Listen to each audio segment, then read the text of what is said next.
away from Holmes, finds his way to the outside. McLaughlin turns him around. He sets and throws, and this ball is caught.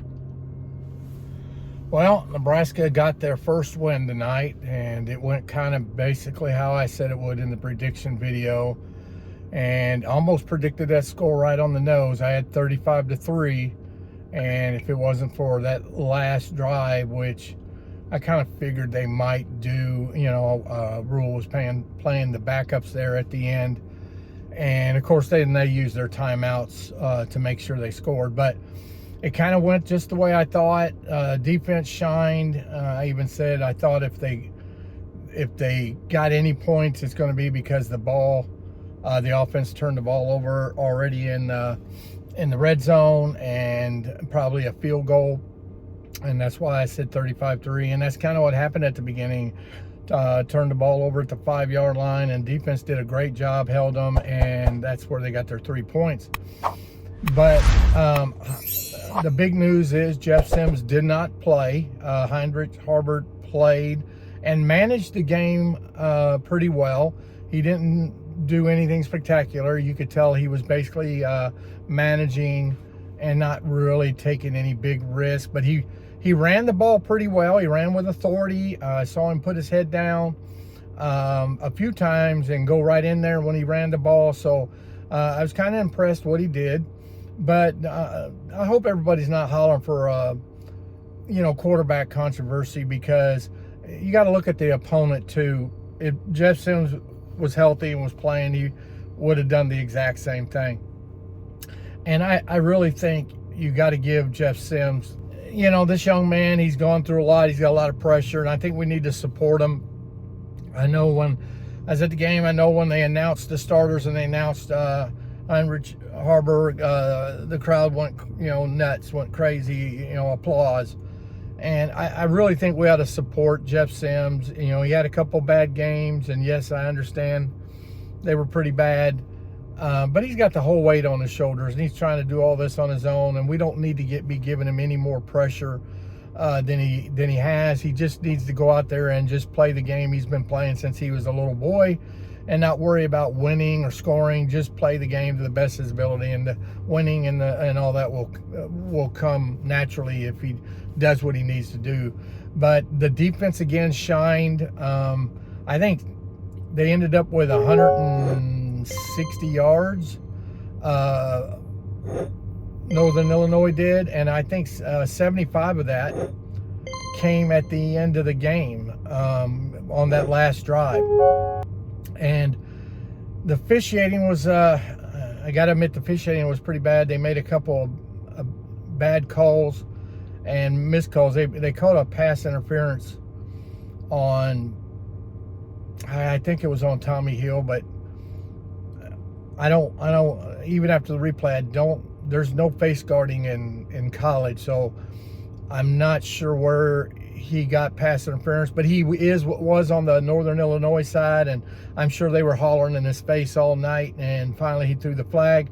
And then probably a drive later, on the same side, we had a Nebraska receiver basically almost get ran over, and they didn't throw any flag. So the officiating was kind of, wishy-washy.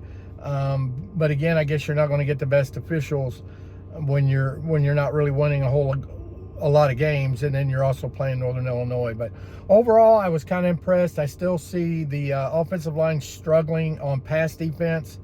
That's another reason that caused that turnover. Haarberg didn't even have time to do anything. They were all over him, ends up dropping the ball there at the 5-yard line, and next thing you know, Northern Illinois has 1st and goal at the 5, and the defense just did an outstanding job holding them to just 3 points.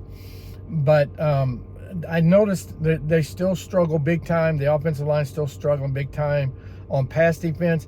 They do okay on run defense. They're not great. They're better than they were last year, and the running backs make them look better too. But their strength is definitely more towards the running game. I see Piper. I've watched Piper. Piper's really struggling. He struggled in the last game too, and it's just one-on-one. And Cochran, I see at times struggling, so it seems like that left side, and it just collapsed. and it's with like 3 guys coming in, or 4 guys, you know, and then they're backing everybody else up. So maybe in time this will get better. Don't know if there's anyone else behind them, but right now we might just do what Rhule said and stick with the run.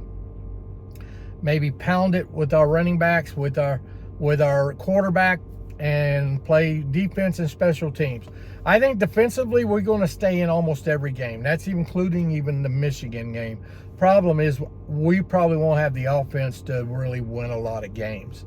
I feel like maybe 3 or 4 wins that I could see, unless for some reason this offense really improves. We're lacking really in the wide receivers. We don't have that big-bodied go-to wide receiver.